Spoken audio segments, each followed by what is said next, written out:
especially on the month of Ramadan. So, and you can also remember that they have planted numerous, like 500 camps all around the nation of Gaza and the Western Belts to further provide them with their refuge. The refuges are there in many different places, and they all have been registered.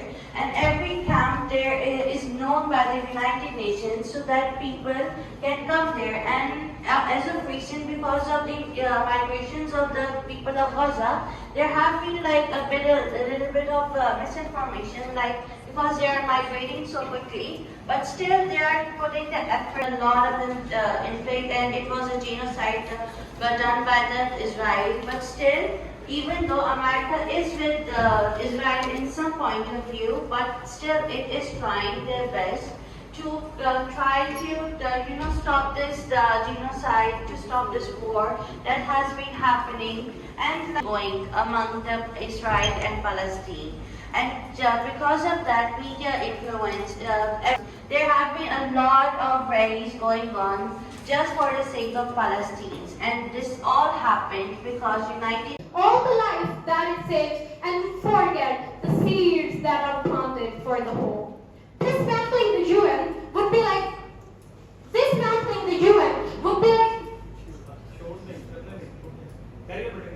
planning to renovate a house, but to bulldoze it instead.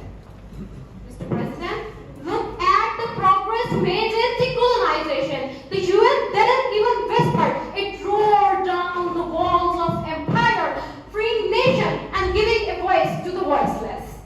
The UN is not an omnipotent force, Mr. President. The UN is not an omnipotent force. It lifted the people from the crisis. It's a force that lifted the people from the help of problems. But no. Was founded in 1945 following the Second World War by 51 countries. It came into being with the following main aims in mind. Number 1, maintaining international peace and security. Number 2, developing friendship amongst the nations. And number 3, promoting social progress. Looking at the current state of affairs around the world, it is very easy to tell that the United Nations has failed in its mission. While in theory, nearly all of the resolutions passed have worked towards world stability, in a practical application, all such actions have failed. My fellow audience, the past 12 decades of the UN's history is tainted by violence and injustice. From the failures of the peacekeeping missions in Rwanda and Bosnia in the mid-1990s to the slow response of the UN is haunted by shameful episodes of failure. Respected audience, this failure is not due to its actions on that country, and after that the North Korean's project has been stopped. In the same way, the Iran nuclear project has also been stopped by imposing sanctions and further.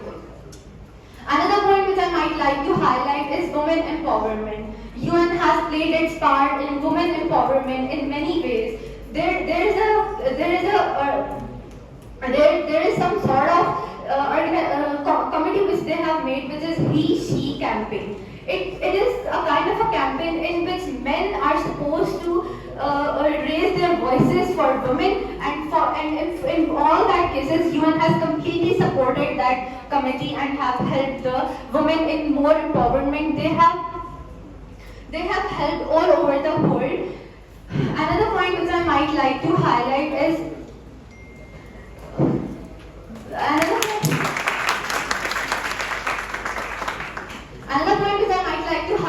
developmental assistance. Development is very important in the world. We cannot stay in same era and keep going on that. We need new improvisations, and we need new things to be done. UN has played its part in developmental programs in a way that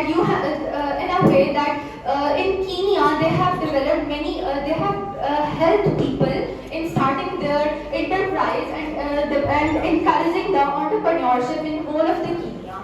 They have also helped Syria in their reconstruction after the civil war in 2003.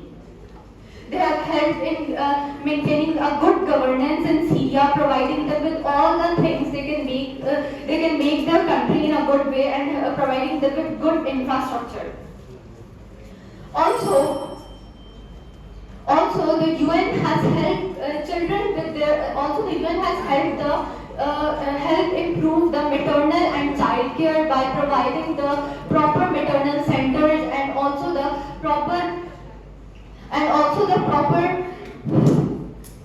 World War led to utter perdition and annihilation to ring the death bells across the world. When the world's peace went at stake, UNO came into being. UNO came into being to rescue the subjugated and oppressed nations of the world, to say goodbye to war for peace and prosperity across the globe.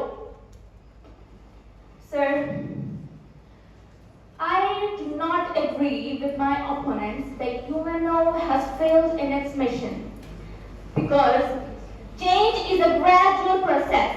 Even it took 40 years to the pride of humanity, Prophet Muhammad ﷺ, to revolutionize this world of cunning and crooked people.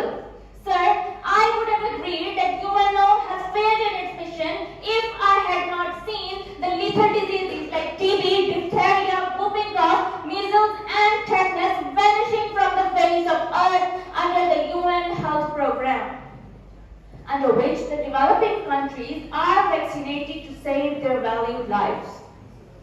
Sir, I would have seen eye to eye with them if I had not seen infinite number of recovered polio affectees. Mr. President, history is the witness of the fact that it is the great contribution of UNO that it fought against furious pandemics like